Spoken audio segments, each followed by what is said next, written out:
ગરવા ગિરનારની ગોદમાં એક ચારણનું નેહડું અને જાજી બધી ભાંગ પી ગયેલો સાધુ ગાંજો પણ જાજો બધો પી ગયો, મગજ દુખે છે, આખો મગજ કામ કરતો બંધ થઈ ગયો અને સાધુડાની નાગા બાવાની જમાત નીકળી અને ગરવા ગિરનારની ગોદમાંથી આરે ગિરનારી કરતા નીકળ્યા ભાઈ. પણ હિંગોળ નદીમાંથી આવેલા ઘોરી સાધુ, હિંગળાજને ભજવા વાળા સાધુ, એમાં હા લઈ લે વાહ સરસ ફરમાઈશું બહુ હારી આવે છે. હા એમાં થોડું ઘણું આવડતું હોય તો આપણે કેસટ ની જેમ બધું બોલી જાય, અમારે નક્કી નહીં કઈ બાજુ જવું એવું થાય. બોલે કેસટ આમ સડી હોય રીતે આપણે બે કેસટ સાંભળતા હોય, શરૂઆત હોય ત્યારે એવું હોય અમારે. હવે કઈ નક્કી જ નહીં કઈ બાજુ જવું. પણ ઈ સાતુડા નીકળ્યા અને ચારણનું નેહડું, ટૂંકમાં માં હિંગળાજનું નામ આવ્યું છે એટલા માટે. અને એમાં ચારણનું નેહડું જોયું, મગજમાં આમ ગાંજો સડી ગયો છે સાધુને, નાગા બાવા. અને નીકળ્યા ચારણનું નેહડું છે, હવારના ફરમાં આવ્યા પણ છાયું ફેરાતી હતી અને હજી અમુક દોણા તો ઉભરાતા હતા દહીમાં, અમુકની છાયું ફેરાતી હતી, ફળિયામાં વાછરુડા પારુડા કૂદકા મારતા હતા, મોરલા ચણ સણતા હતા. અને ઈ ચારણનું આંગણું નેહડું દોડો બેહુની જેને કહેવાય હી છૂટે છે ચારણને. બલ ભાલકી ભગર ઘુનડ દાડેમાં હોલર રાણસુ બાપુડિયો પહરાઈ હિલોળા સુદેત પ્રભાતન વાગત વ્રજસુ વાહળિયો આતળ ફાટંગડાણ ધરાગડ માખણ માચી હજો ઉતરે અડા ભીડંગી ચારણ જીયલ આંગણ કુંઠિયું થાટ ઝપાટ કરે, જીય કુંઠિયું થાટ ઝપાટ કરે. અને એમાં આવી અનાલેક ગિરનારી, હરેક ગિરનારી કરીને સાધુ આવીને ઉભા રહ્યા. શું જોઈએ છે ભિક્ષામાં? ચારણિયાની કીધું તો કે બીજું કઈ નહીં, દહીં પીવું છે હોય તો દહીં चाहिए અમે. મગજમાં ગાંજો ચડી ગયો હતો. નાગો બાવો હિંગળાજનો ઉપાસક અઘોરી હિંગોળ નદીએથી આવેલો બલુચિસ્તાનમાંથી અને ગિરનારની યાત્રા કરી નીકળ્યા છે, આખી જમાત છે. અને આમ જેને કહેવાય વરિયાળી તાહળીમાં આમ કરીને આડો જોબો હાકર લઈને આમ નાખી ચારણિયાણીએ અને પછી દહીં હતું એમાંથી ભરી દીધી તાહળી. લ્યો સાધુ, જેટલું જોઈએ એટલું દહીં પાઈશું અમે, અમારે આંગણે સાધુ ક્યાંથી, સંત ક્યાંથી. અને ઉભો ઉભો સાધુ છે આમ મૂછું અધેર કરીને દાઢી મૂછું બધું સરતા બગડતું ગયું, હાડા હટ કરતી દહીં તાહળી પીધી. પણ ત્યાં તો 14 બ્રહ્માંડ હુજવા મંડાણું, એમ મગજમાંથી ઠંડક થવા મંડાણી ભાઈ. અને સાધુ છે એ અડલા જે હોય લાકડાના અડલા ભેહોની આડા એના માથે જરાક બેહી ગયા. અને પછી નીકળવા ટાણે કીધું, માં जगदम्बा कुछ चाहिए तो मांग ले. हे मां, तारे काई जोतुं होय तो मांगी ले.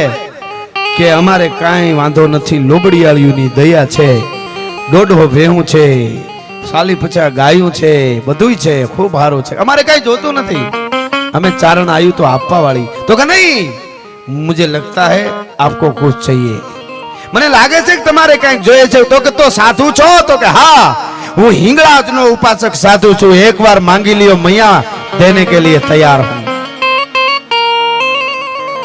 કે નહીં આપી શકો? કા ચારણ અને ચારણિયાની છે, પરમાત્માની લોબડીયાળીની કૃપા છે, પણ શેર માટીની ખોટ છે. મારો છેડો પકડીને મા મને દૂધની તાહણી ભરી દે એમ કહેવા વાળું કોઈ નથી. અને એક સાધુ આવેલો વર્ષો પહેલા, એને એમ કીધું હતું કે તમારા ભાગ્યમાં સંતાન નથી. અને તેથી ઈ સાધુએ વચન આપ્યું કે હું હિંગળાજનો ઉપાસક છું, હું સાધુ અઘોરી છું, હિંગોળ નદી બલુચિસ્તાન થી આવું છું. અને જા તારા ભાગ્યમાં હોય કે ન હોય, પણ હવે હું બોલું એ સાંભળી લે એમ કરી અને પાછો આમ જેમ નજરને તાળવે જેને કહેવાય ધ્યાનને લગાડ્યું. લગાડતાની હારે કૈલાસના ખોપરાની માથે શિવની હામી જેને કહેવાય ગંગ બાર જટ ધાર મંડી યમ યાદ યંગ ચંગ લઈને ચંડી યમ ભાલ ચંદ બિમ લાલ જ્વાલી યમ કંગનમ જંગ મુંડ માલી યમ સુલફાન હેપીનાગ ચદનમ અને ડાક ડમરુ ય બાજ બદનમ જંગ જીત નીત ભંગ ખાવનમ અને ખ્યાલ પ્રેત જાલ કો ખેલાવનમ યાલ યાલ કાળ. ઈ જેને કહેવાય શિવની હામી નજર ગઈ, શિવની હામી નજર ગઈ કૈલાસના ખોપરા માથે સાધુને ધ્યાનસ્થ થઈ અને એની હારે વાત કરી, એ દાદા કા તો ખોળિયામાંથી પ્રાણ છોડી દો, નકર આને સંતાન આપ. પણ શિવે આમ જોયું કે મારી ત્રેવડ નથી, કે તો કે તું જ્યાંથી આવ્યો ત્યાં મૂળમાં જ્યાં ખોવાણું ત્યાં ગોત. અને હિંગળાજની માથે નજર ગઈ અને તેથી હિંગળાજે કીધું તું એને કહી દે હું હિંગળાજ, એના ભલે ભાગમાં ન હોય પણ નાગબાઈના રૂપે એના આંગણામાં ન આવું તો હિંગળાજ નો કહેવા. ભલા માણસ શું વાત કરે. જા. અને આમ ચંદ્રા તૂટી આંખ ખોલી અને કીધું કે તારે ત્યાં દીકરી આવશે, 11 મહિને દીકરી આવશે આજથી 11 મહિના પછી, અને એનું નામ નાગબાઈ રાખજે, કારણ કે આ નાગા સાધુએ વચન આપ્યું છે તારે ત્યાં દીકરી થાય છે, એનું નામ નાગબાઈ રાખજે. અને ઈ ભગવતી, ઈ જોગમાયા, ઈ નાગબાઈ જગદંબા છે, ઈ અવતર્યા હોરઠની ધરામાં, ધણફુલિયામાં અવતાર લીધો. અને પછી આપ મોણિયાનો આખો ઇતિહાસ જાણો છો. ઈ ભગવતી આ હિંગળાજ છે. મામડિયા ચારણ 7 વખત ગયા હતા હિંગળાજની યાત્રાએ, અને પછી માંગ્યું તું, માં પ્રસન્ન થઈ અને કીધું કે માગી લે. તો કે સંતાન નથી, તો કે હું હિંગળાજ 7 રૂપમાં આવીશ, જા.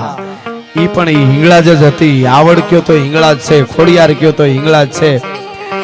હા, અને આય દેવલના લગ્નના માંડવા હેઠે હિંગળાજ ડોહી બનીને આવી હતી ને આમ ફેરા ફરતા ફરતા ઘડીક વાર જોવે તો નવોઠા ન પ્રોઠા ન મુગ્ધા ન બાલી, ઘડીક વાર બુઢી લાગે, ઘડીક વાર યુવાન લાગે, ઘડીક વાર નાની દીકરી લાગે. એમ થાય કે આ ડોહી કોણ છે.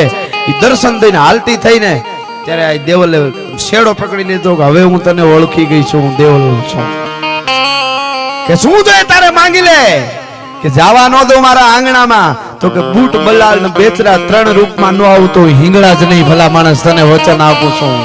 અને 3 રૂપ લઈએ નહીં બાપલ દેથાને ન્યા, જેને કહેવાય જગદંબાઓ. આવી શક્તિની ત્રેવડ છે, આવી માની ત્રેવડ, જેને ભરો હોય એના માટેની આ બધી વાતો છે. બાકી નાથ મોરડા કાઢી નાખ્યા એના માટે કાંઈ નથી સાહેબ. આ દેશ વિશ્વાસનો છે, આ દેશ ભરોસાનો છે, આ દેશ સમર્પણ અને ત્યાગનો દેશ છે. એટલા માટે ઘણી બધી જુદી જુદી પણ માં મોગલનો મેળો મને ફરમાશ આવી છે, એટલા માટે હું લઈ લઉં. જગદંબાનો જ્યારે પાટોત્સવ હોય ત્યારે 9 લાખ લોબડિયાળીઓ આવતી હોય, કેવી રીતે આવતી હોય એનું મેં આ ગીત લખ્યું છે. મેર હોય જો મોગલની એને 9 ગ્રહ કોઈ દી નો નડે, ઓલો ઘડનારો હવળી ઘડે. ઘણા વાતો કરતા હતા કે અમને એમ કે મોગલ ભસ્મ કરી દેશે એટલે અમને આમ થયું, અમે કાંઈ કર્યું નહીં, તમે એના છોરું બધા આમ કરો. હવે તું ક્યાં મહિષાસુર કે ધૂમરાક્ષ તારા હાળું થઈને અમારી મોગલમાં આવે. તું કદાચ ગમે એમ ઊંધો થાય ને ગાયલું દે, તું મોગલ તારા હામુય ન જોવે. એને ખબર હોય આવા પીસોળિયાને ન સૂંધવા ને કીડીઓને કડવા આવે ને તો કીડિયાના પૂરવાના હોય, ઈ અમારી મોગલ છે. બાકી શું વાત કરે છે.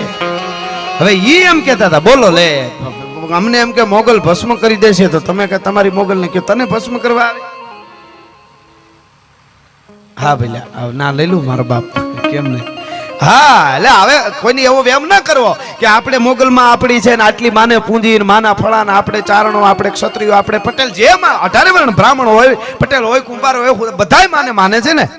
તો કોઈને દુઃખ ન લગાડવું, આહુડા ન પાડવા કે અમારી મોગલ વિશે આવું બોલે તો.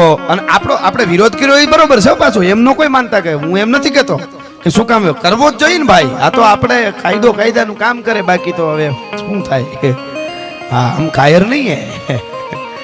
હા પણ જે દેશમાં આવતી રહ્યા છે ને એના બંધારણને માન ન આપી તો દેશદ્રોહી કહેવાય આપણે. એટલે અમે ઇસીલીએ હમ. પણ મારો કહેવાનો અર્થ એ છે કે એવું દુઃખ કોઈ દી ન લગાડવું કોઈને કે અમારી મોગલ વિશે કોઈક આવું બોલતું હોય તો મોગલ કેમ માં તું નથી, તું ગામત્રે ગઈ છો, માં કેમ નો કરે. કોઈ દી એવું બનતા છે કઈ સાહેબ, એને એના કરવા માટે આવે. આપણને કોઈ દી કીડી કરડે કે તો આપણે કોઈ દી કર્યું કે હાલો કીડીઓને દરે જઈ અને તેજાબ રેડી આવી બધી મરી જાય. એમ ઈ કીડિયારું પૂરવા વાળી મોગલ છે, ઈ આવા પીસોળિયાની હામુય ન જોવે, એટલે એની ચિંતા ન કરવી. પણ આપણો વિરોધ બરાબર છે, જે થતો હોય કરવો જોઈએ. એટલે બોલે એ તો પ્રમાણો ઘણા માગે હનુમાનજી વિશે બોલ્યા છે, મહાભારતમાં કર્ણ ને બધી વાતો કરી, પણ હવે સમયનું કામ કરે છે. બીજું તો બાકી તો આપણા હવે ભાગલા પાડવાનું શરૂઆત જ થઈ ગઈ છે, બહારથી જ થાય છે આ બધા કામ. જે કાંઈ થાય છે આપણને કદાચ મોડી ખબર પડશે. હું ઘણીવાર પ્રોગ્રામમાં બોલ્યો છું કે ધર્મને તોડવા માટે હું એમ નથી કહેતો બધાય ધર્મને આદર આપો.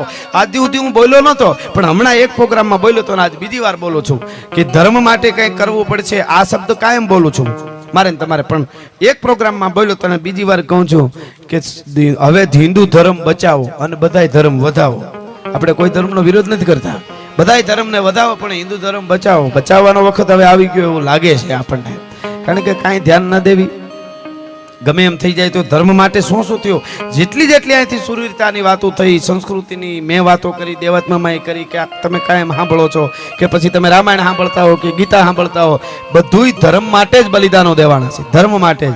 આપણે કાંઈ ન કરી તો તો આ બધાના